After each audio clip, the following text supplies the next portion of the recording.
It's now loading. We've got a load bar. Do you see the load bar too? I do not. Oh, there it is. Yep. Yeah.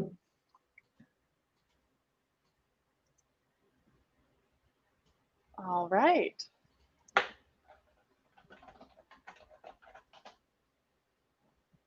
Welcome, everybody. I'm excited to get started with this one. We'll give probably, a minute for people to join as they go from one to the other, but I'm excited here to have everybody join and get some knowledge from Dave today. And just to check, does everyone on the other side, can they hear us? Can they see the Product Camp Dallas sponsor slide? Just if you could put in the chat.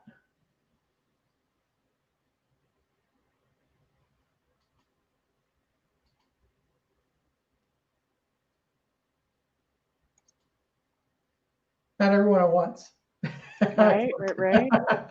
Okay. I was like, maybe we're Perfect. just Thank you, Jay.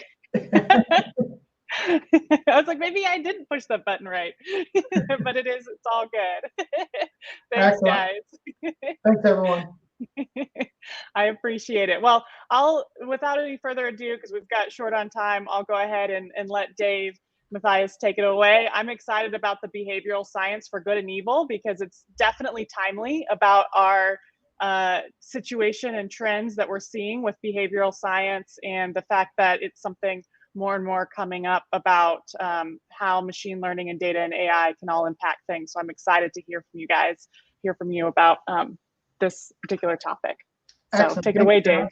Appreciate it. And great to be here wherever we are. So I'm actually in Minnesota right now. And yes, we had snow again, third snow already. And to be honest, I feel a little embarrassed admitting this, but I went outside for a walk this morning and I fell on the ice and I was like, oh my, the first fall of the year too already. So I wish I was down there with you in Dallas for those in Dallas. And certainly I know some folks are elsewhere. So great to be here at Product Camp today.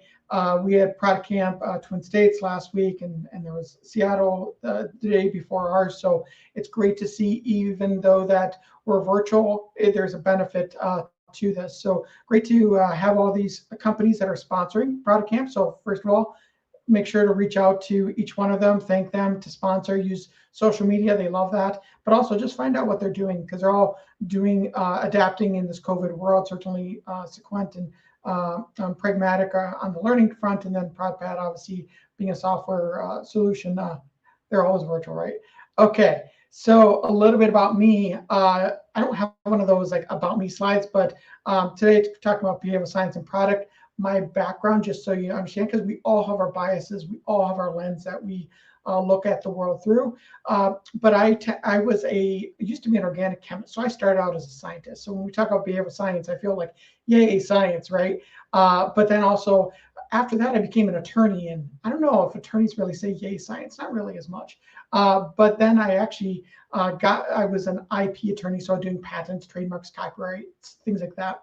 But then I actually moved into product management. So there's very few people that have made the kind of progression I have, where people say, like, how did you go from law to product? And I would say, look, I went from science to law to product.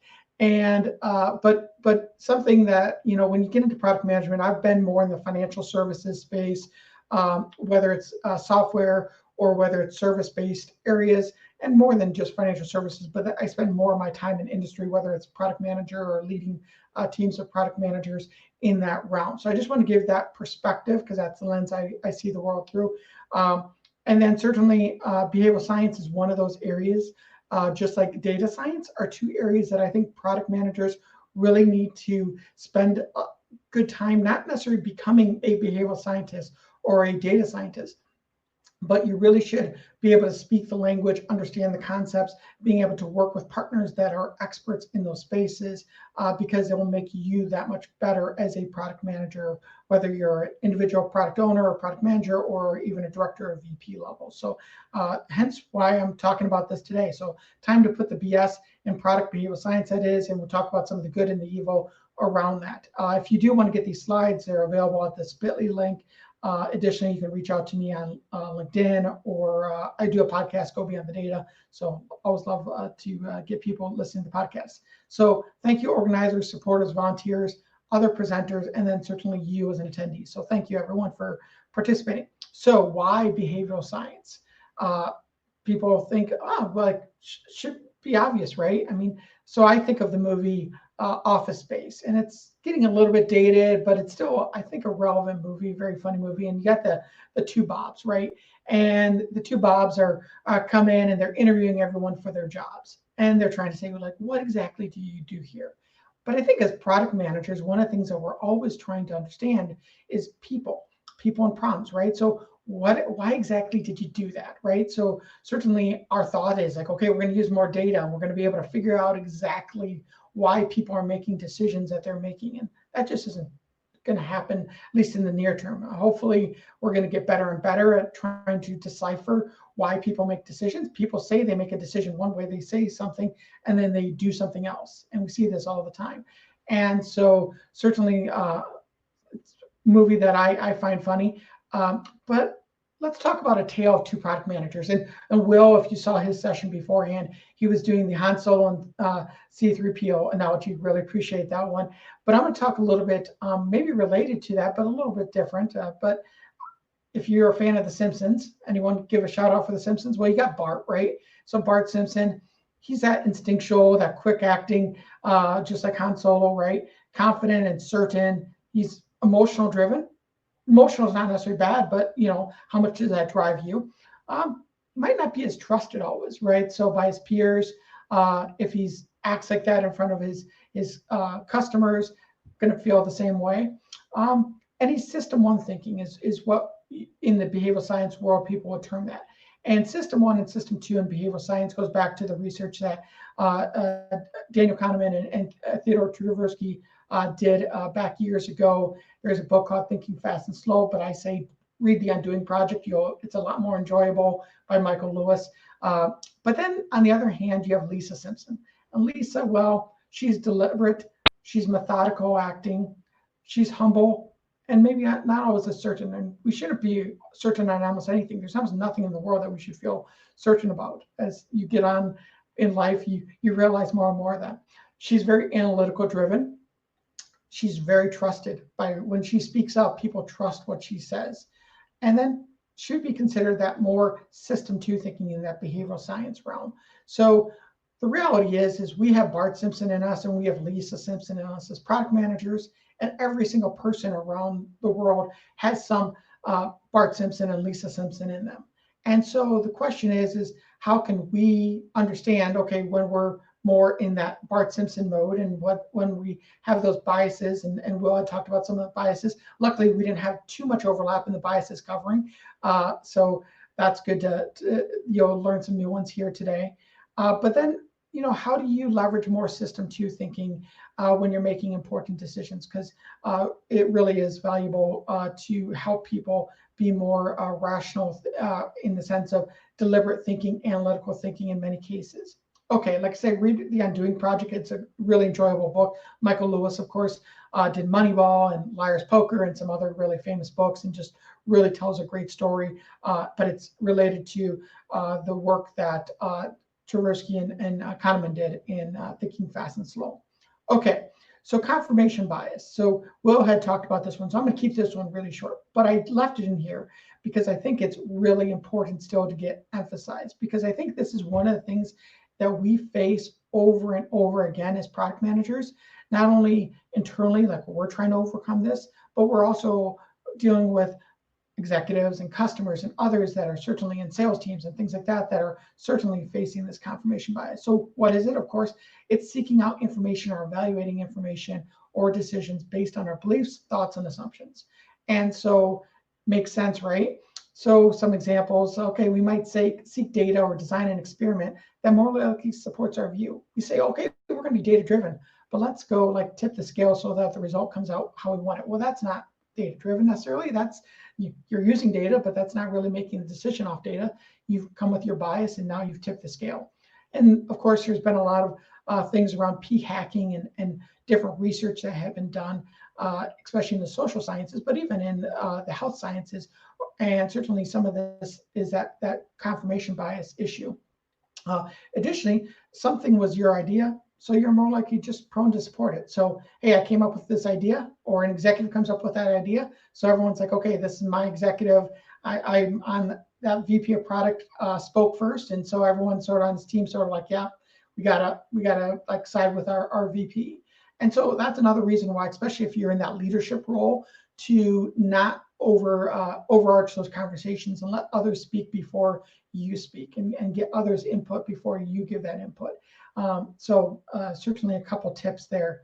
But of course, one of the biggest ways to minimize confirmation bias, and Will had talked about it too, was you have diverse teams. And diverse teams isn't just based on race and gender, but there's many capacities that diverse teams come into. And so thinking of how do you create that different diversity within your teams to bring together a team that can really solve problems and minimize that confirmation bias. But also thinking about good experimental design.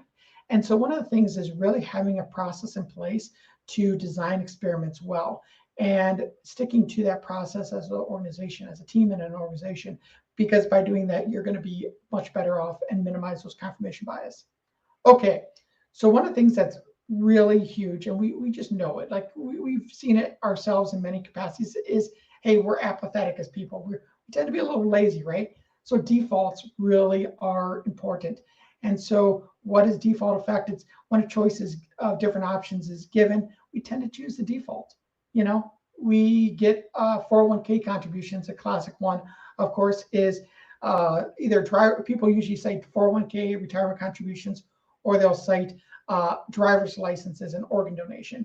And so both of those, you start switching things. You say, okay, I'm going to default you in to the 401k and to give 3% or 4% of your salary to a 401k. Most people then are contributing to the 3 or 4%. On the other hand, if the default is you not need to go in and make a choice, well, then that number is way, way decreased. And same thing with organ donation on driver's license. So again, thinking about how you apply defaults, but that's also the same as, like, you think about it, it's like, okay, how on that checkout form, what do you set as defaults? Are you going to set like, oh, am I going to share the my data in whatever way I want, and we're going to share it with our partners, and we're going to sell it, and we're going to do whatever we want with your data, basically? Certainly I can default that, and people oftentimes are lazy and they won't uncheck that box. Well, that's a bad use of behavioral science.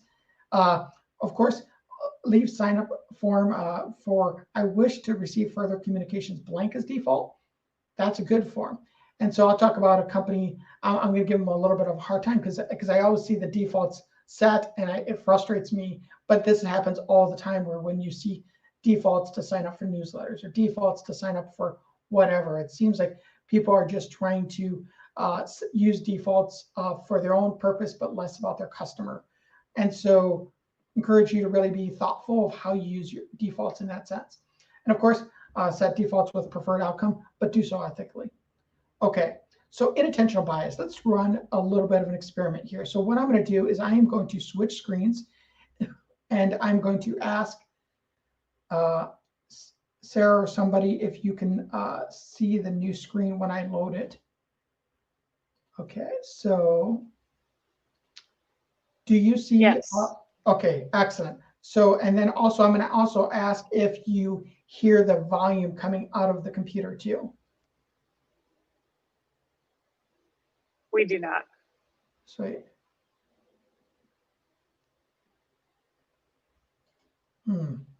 Okay, let's see. So here we go. I will talk through it. So what you're going to do here is you're looking at this video. And then you're going to count how many times the people in white pass the ball. So just watch this video, watch them. They're just going to start passing the ball. Count those times.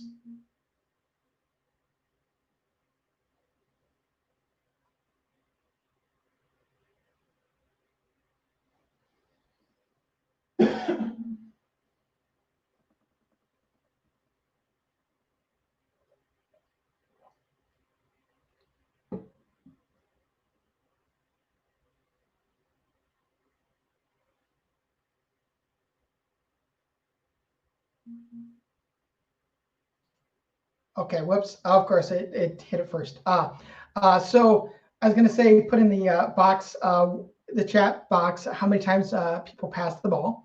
But I'm not seeing it. Obviously, it said 16. Hopefully, you got that. But I'm going to ask you also, what other things did you see happen?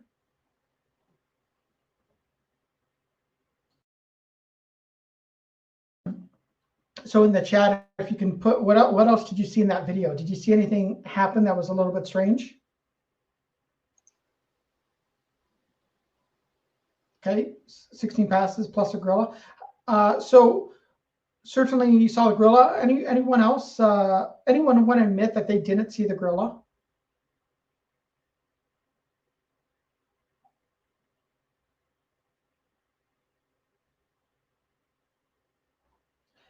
So anyone see anything else beyond the gorilla? Okay, so I'm seeing the gorilla a lot, but I'm not seeing anything else. So let's refresh that a little bit, and I'm gonna share that same one, and we're gonna watch the rest of the video.